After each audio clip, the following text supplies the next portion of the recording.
What's going on, family? Welcome to another episode of the C's Monroe Show. I am your host, and today we're here to talk about Talk to Me.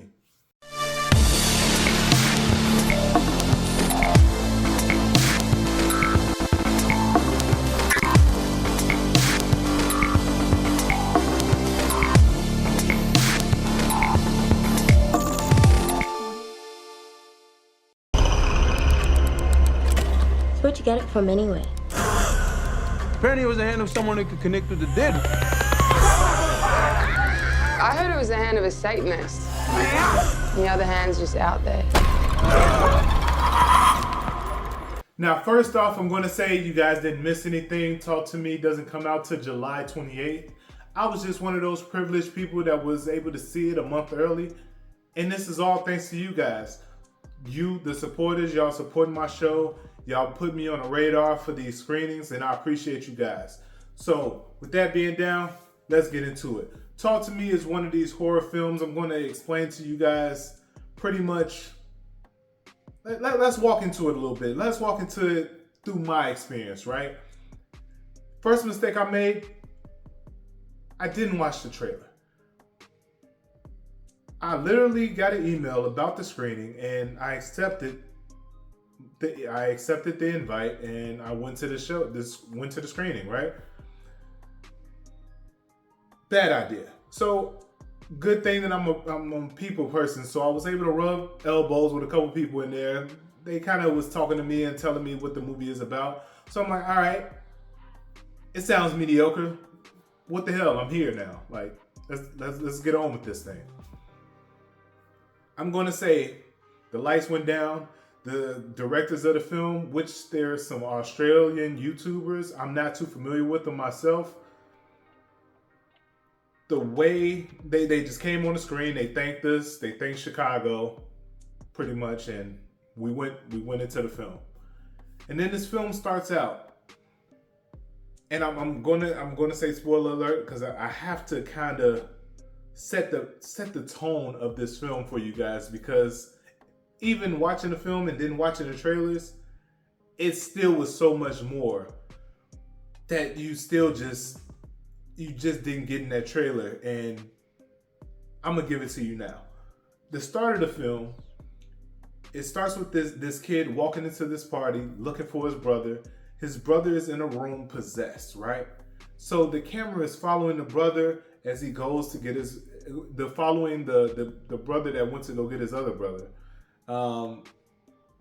With the camera, right? And the way it's following him is like right on him, like no, that's not first person shooter. It's right on him. We're following the kid, right?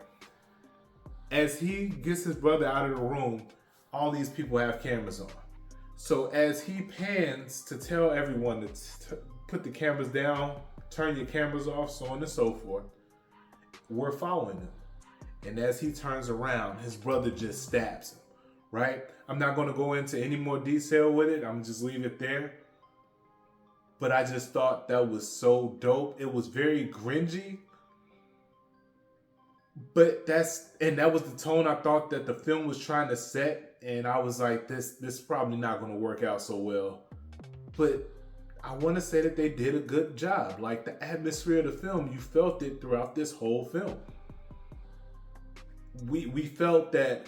Later on I found out that we were in Australia because, again, I didn't watch a trailer. But I felt like it was just like cringy, foggy, rainy. It kind of reminded me of Seattle. You know what I'm saying? It was just that type of foggy, rainy, fall type season over there, right? And that's pretty much how the film starts off. With that, I thought it was phenomenal just how that scene ended and it went into introducing the film, which anytime you do a horror film, I feel like that's a cheat code. Get your opening scene and then introduce the film versus introducing the film throughout the opening scene. Like, only the great movies, the great horror films do that. It reminded me of like Friday the 13th, the 2009 version. Like, when we had this opening sequence which was like 10 minutes long, and then finally the title of the film. And I remember watching it for the first time and everybody clapped as soon as the title of the film came on, because that opening scene was just that good. So it got me there. And again, let's go back into these YouTubers. This is their first film.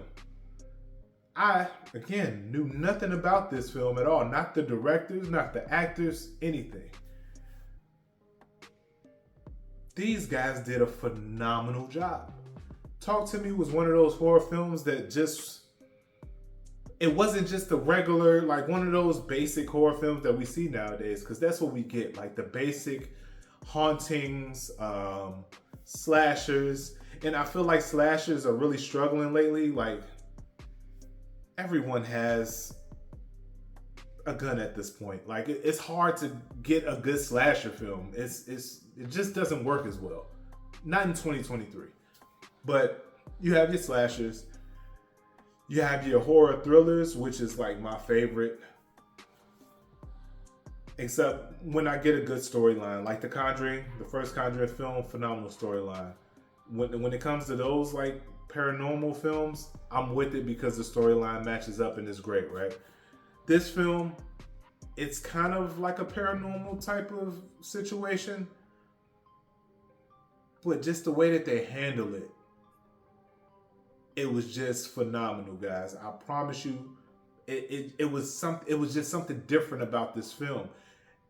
The situation in the film was believable because you can see today's kids doing these things. You understand their mindset. Everything is about clout. So you want to catch something on camera. And these kids were doing it just to catch something on camera, right? And then there's the other friends that seen it on camera and was like, oh, they're playing, we have editing, it's too much. Of course, you're not going to believe it, so you go see for yourself. You could just see these kids doing these things these days. So I felt like the story was 100% believable. And just going throughout the film, so we get introduced to the star of the film, which is this girl. She just lost her mom. And what's weird, you never really see her dad's face, which is it was like eerie. Like, I didn't understand why we weren't seeing his face. Like, throughout the whole film, it was very eerie feeling.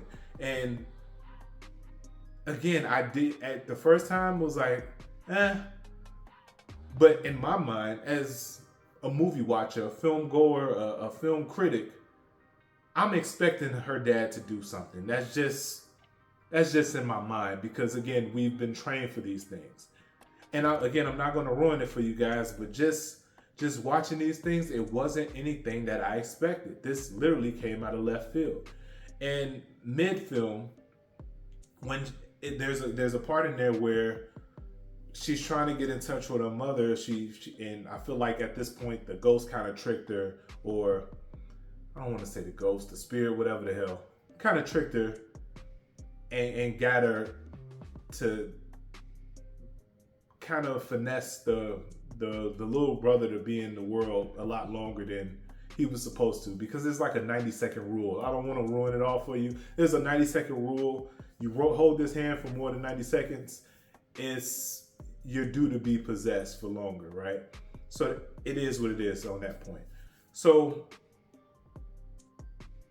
she finessed the girl into that position, the spirit did, and from there on, it was just like no guns barred. Like everything was just it was, how do I explain it? Like it was just chaos from that moment forth.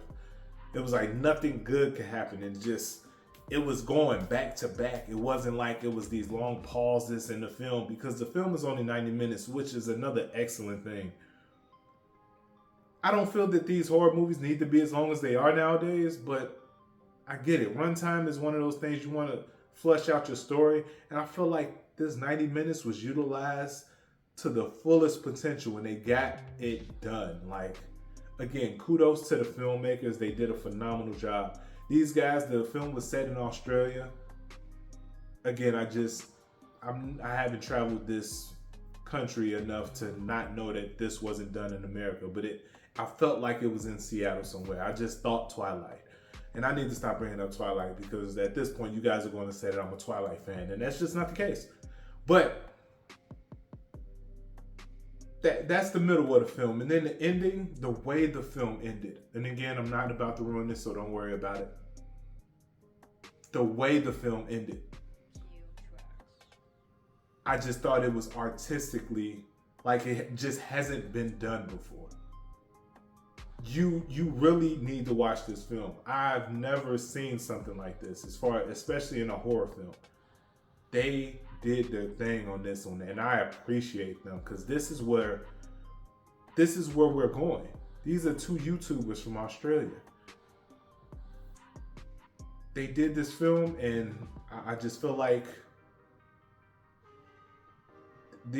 we're off into good hands. These are some young kids from Australia.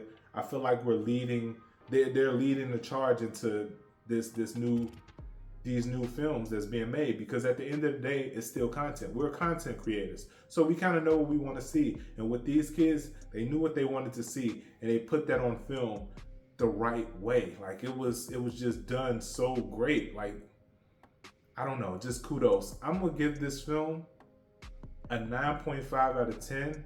This film was something that this is a film for the ages. Like, kind of how Chucky was like the 90s, Freddy 80s, Jason all in there as far as this, hell, I believe 80s, 90s, so on and so forth. Like, those are your slashers, right? I feel like this is going to helm the paranormal horror films into a different direction with good art of storytelling. Like, you have the Conjuring universe, and things get a little wonky over there because they're trying to create everything. They're trying to keep everything connected, right? With this, I feel like this is something you haven't seen before, and you're going to want to continue to see this down the line in the future.